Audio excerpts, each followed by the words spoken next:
G'day there guys, it's your main man Markee, and welcome back to another episode of r/Am I the Arsehole. As always, I love your faces, I hope you love today's stories, I want you to sit back, relax, chuck a prawn to the Barbie, and get ready for them. Let's go. Am I the arsehole for expecting my sister to pronounce the names of my children properly? Even though I, 25 female, grew up in a different province, my parents are from Quebec and so is my husband, 25 male. So basically we're French-Canadian, even though we currently don't live in a French-speaking province. I have always liked French names, and have always wanted to give my kids French names too. So I did. My eldest is Elodie, 5 female, second is Theo, 4 male, and well, I'm having another boy in December, and I wanted to name him Maxima. Now, these are fake names, but they are still very French-sounding, so it doesn't really make a difference. Anyways, my husband adores the names, and so do my friends and family. All except my sister, 20 female. My sister isn't very connected to our French-Canadian roots like I am, which is totally okay, but she absolutely despises the names that I picked for my kids. She especially hates Maxima. Every time we get together, she complains about how outdated or loserish Maxima sounds, which is okay. We all have our own opinions, but I'm still not changing it. I say this to her every time, but she just keeps complaining. I don't understand why it bothers her so much. Now the issue. While I understand that most people will pronounce Theo as Theo, Elodie as Elodie, and probably shorten Maxima to Max, I still kind of expected my sister to pronounce their names properly. She's not just a stranger after all, and she speaks French fluently. So yesterday, after I put the kids to bed, my sister came over and said, "Are Elodie and Theo asleep?" I didn't really shout, but I did kind of tell her that those aren't their names in a frustrated tone. She just asked me if I really expected people to pronounce their names like that. I told her that I expected her to not other people. She knows that is how their names are pronounced, and it really isn't difficult for her like it is for other people. Hell, it isn't even difficult for English-only speakers, but she's their aunt.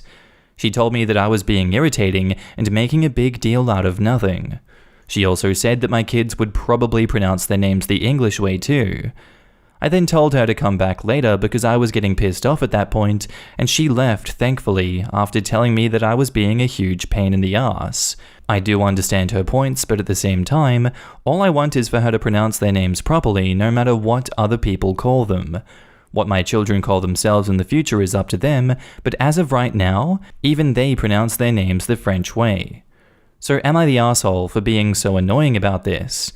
My husband thinks I should just leave her be, and so do my parents, but I don't know. OP has offered the following explanation for why they think they might be the arsehole.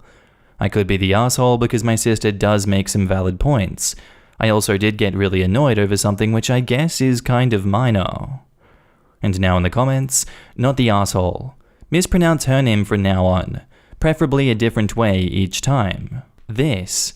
Then when she gets pissed off, reply, "Gee, I guess you're right. I'm a family member and I love you. I really should care enough to pronounce your name correctly." And stare at her. I'm in the US and have a friend whose child is named Theo, pronounced Teo. Her husband is not American and they do not live in the US. I pronounce his name the way she pronounces it, Teo. Even when I'm texting her, I pronounce it Teo in my head when I type it. Even we foolish English speakers are capable of pronouncing names correctly once they are told to us, even if it isn't English pronunciation. She is capable of doing it, she only isn't because she's being childish. Not the arsehole. Your sister needs to grow the F up and stop being a brat about what you chose to name your kids. What a childish jerk she is being. My husband is a teacher, and he makes sure he learns the correct pronunciation of each student's name. Some students are so used to having their names mispronounced that they tell him not to bother. He tells them pronouncing someone's name correctly is a matter of respect. Not the arsehole. These are your kids' names, and she speaks the language. She has got some deeper issues than just refusing to pronounce a name properly. And OP says, I have seen a lot of comments saying that it may not just be about the names, but that she's making me wonder what exactly it is because it's a little ridiculous to be honest. Not the arsehole. It is extremely childish that your sister won't even make an effort to pronounce the names of her niece and nephew correctly. These might not be the names that she would have chosen, but it doesn't give her the right to be deliberately rude and obstinate to you. And now on to the update. Okay, first of all, thank you so much for all of the lovely comments on my original post. I don't know if it's because I'm pregnant, but I was crying while reading them. Before I continue, just wanted to clarify a few things. I don't expect non-French speakers to pronounce the names of my children properly. Getting the accent right is extremely difficult, and getting upset is just unnecessary. All I ask is, instead of saying, for example, Elodie, Elodie, they say Elodie. My sister, a fluent French speaker, refuses to even do this. Anyways, the update. I kind of realized the amount of stress this was giving me was not healthy at all. My husband noticed as well, and told me that I should probably stop talking to my sister for a while, as she was definitely just mispronouncing the names to rile me up, like a lot of you said. So as of right now, I've told my sister, over text, that I need a break from her until at least my son is born. In fact, I also told her not to bother visiting after his birth, as I'm tired of her disrespecting me, and quite frankly my children as well. She made a joke about pregnancy hormones or something, and told me that I was overreacting again. I just left her on read. It's been a few days and she still hasn't reached out, and honestly, I don't really care. Whenever we talked, she would always complain about me, my children, my unborn child, my husband, my house, etc. And once again, I'm pretty sure the names aren't the problem, I am. I don't know what the reason is, but I'm too pregnant to worry about this, so yeah. Thanks everyone. Also, after discussing with my husband, who also says thanks for the support, I have decided that I'll just say their names, since quite a few of you asked. The fake names are quite adorable, but these three are just special to me. Caroline, Nicola, and Alexei. Anyways, thank you again, I know. And pray for me lol, baby Alexei can pop out any day now. And like I said, I'm not going to get mad if a random person doesn't pronounce their names properly. I'm only upset with my sister who refuses to. Everyone else I wholeheartedly understand and will not make a fuss about. Just, my sister. Now in the comments, I hope Alexei, or as I pronounce it, Godzilla, is born into a calm, happy home. And OP replies, the Godzilla bit got a laugh out of me. Thank you for the comment.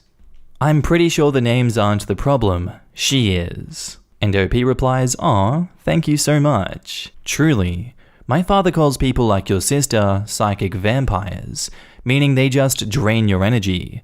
Maybe she isn't always like that, but no one can expect to visit someone, criticize them a whole lot, and be welcome. Your sister seems to have an issue with negativity, but you shouldn't blame yourself for that. Good luck. Personally, I like the names that you have given your kids. They are pretty normal. I live in Canada too, and I always say someone's name the way they say it to me. So if they are French and they say Miguel, when I read it as Michael, I stick with the French version. It is truly not hard. I think this is a good call. As your sister is fluent in French, there is nothing other than malice behind her behavior, as you said. It doesn't sound like you are losing anything by lessening contact. It is absolutely malice. No decent person would try to deliberately rile up a pregnant woman just to get a kick out of it. OP needs to cut the sister out for good, but I bet the sister is going to complain soon to the family and try to make OP out to be the bad guy. OP, you need to preemptive that crap and talk to your family and explain that she has deliberately been trying to cause you stress and that you need a break from her until the baby is born and you feel up for it. And then that time never comes. Our next post is titled, Am I the asshole for paying for my dog's surgery but not my mother's? So I, female 23, was raised by two parents who believe that being a parent ends once the child turns 18. The moment I turned 18, I was forced to pay rent and for all the other costs associated with my survival, if you will. I ended up moving out until I graduated high school and moved into my college dorm. Me and my parents have monthly contact, but nothing deep or below surface level. My mother has a mass that needs to be removed and I believe is cancerous. My parents have good health insurance, but will still have significant out-of-pocket costs. My father called me and told me that they needed help with money. The whole, she's your mother and would do the same for you kinda talk. I did want to help, but told him that I didn't have the money readily available, only in my savings, so I didn't end up contributing, and they got a loan, I believe. Last week, my dog needed surgery to remove a foreign body that she swallowed. It happened so fast that I ended up using a large chunk of my savings to pay for it. My father found out and called me awful names and said that I'd rather my mother die or be in debt and put an animal's life over my own mother. I didn't agree and have been ignoring his calls since, but other family members are messaging me because they think that I don't care if my mother lives or dies. And now in the comments, not the asshole. Your dog is your dependent, your parents are not. While I'm all about supporting family, these people effectively raised you until 18 and then waved you off. They did the bare minimum, and I don't know why they're expecting more from you, to be honest. But we would do the same for you. You actually made it quite clear that you wouldn't. This exactly. If they hassle you again, use this word for word. Not the asshole. Your savings are there for your emergencies, not your parents'. Who kicks out their 18-year-old high school student before they even graduate? I thought that wasn't illegal. And where was that, she's your mother and would do the same for you, when you were starting out? Had you wiped out your savings for your mum, I doubt they would have helped out when you needed your money for your dog. Not the asshole. And OP replies, technically I left, so I legally would have been a runaway or something. I think it is illegal though. I have 2 teenage daughters, and I can honestly tell you that being a parent does not end the minute they turn 18. Hell, I still call my mum when I'm sick and I'm 40. Plus, as a mum, I don't want my motherhood to end when they turn 18. I love my kids and they're freaking awesome. We are close, and I hope on some level we always are. I also hope they know they can always call me, and I'll always be there for them the best I can. Not the asshole. The animal that can't take care of itself, that you've committed to taking care of, always wins out over the mother who only took care of you as long as was legally necessary and at her age should have the money saved to cover her max OOP for the year. And even if you didn't have a dog, there is no shame about prioritizing your financial well-being. Don't feel guilty at all, right? If OP hands over their savings and falls on hard times, it's not like those parents are going to help out. Or that they've helped OP be in a place in their life where they feel they can be financially secure. A lot of parents seem to get super entitled about their kids' money after not setting them up to succeed. It's a little mind-boggling. Not the arsehole. Your parents had other options, which they proved by being able to get the surgery without your assistance. Your dog only has you. Adopting a pet is a commitment to care for them. And now to the update. Thank you for all the responses and helping me feel a little bit better about this situation. My dog is recovering well, and I'll be retiring this post. Thank you. Our next post is titled, Am I the asshole for refusing to reschedule my doctor's appointment? I'm experiencing some health problems and have been waiting to get an MRI scheduled for months. In December 2021, I was finally scheduled and let my supervisor know that I would need an afternoon off on the day of the MRI. She was fine with it since I gave her over a month notice and blocked the time off on my schedule. Fast forward to today, my supervisor just found out my coworkers and I need a particular training that is being offered on the same day and time as my MRI. She is telling me I have to reschedule the MRI, but if I do that, it will likely be several more months before I can get it done. I told her rescheduling would put me in a very bad place, and she just said, I know, I'm sorry. Would I be the arsehole if I refuse to reschedule? I hate being in a position where I have to choose between my health and my job. And now in the comments, do not reschedule. It is not your problem, and someone's training doesn't take priority. Refuse and stand your ground, not the asshole. If there is anything we've learned in these times, it's that your health comes first. Yep, I was super ill for the past decade and somehow struggled on and made the same sacrifices as OP is considering, and it's just not worth it in the long run. Your health is one of the most important things that you can have, so it's best to take care of yourself. Not the asshole. Your health is more important. Ask if your boss is willing to accept liability for your delay in your diagnosis and treatment. Don't you dare reschedule. Even a regular appointment I wouldn't.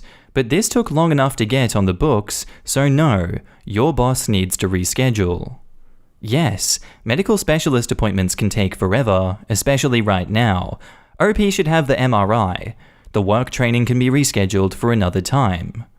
Also, it could just be one of the quirks of the health system in the area, but the long wait to get this appointment makes me think it's a specialized MRI. With the state that American healthcare is in right now, there is really no guarantee that they will even be able to reschedule another one, due to loss of staff, etc. Not the asshole. Tell your boss you tried, but the new reschedule is 6 months out, and your doctor said no to that. A little white lie. Document the detail in case you need it in the future. And OP says, so far all the communication has been through email, so I'll be able to provide proof if it comes to that. I work in a doctor's office. Don't reschedule your MRI. If need be, contact your doctor, and they can usually write up a quick note saying that you're in need of the MRI and you shouldn't reschedule. And now update/edit to add. Just wanted to add that my supervisor is actually pretty awesome, and I love her. That's why I feel like the asshole for not rescheduling. I have no doubt that the only reason she asked me to reschedule is because her supervisor told her to. Another ETA, I have asked if there are alternate times and dates for the training, and there are not. Those telling me to work half a day to attend the training, I am working half a day. My MRI is at 2:45, so I will leave work at 2:30. The MRI is with and without contrast, which will last 2 to 2.5 hours. For those of you saying there is no way it will take that long, I am getting imaging of my brain and my full spine with and without contrast. It's going to take a while, and if you don't believe me, an MRI tech in this group verified it in the comments. The training is 4 to 5 p.m.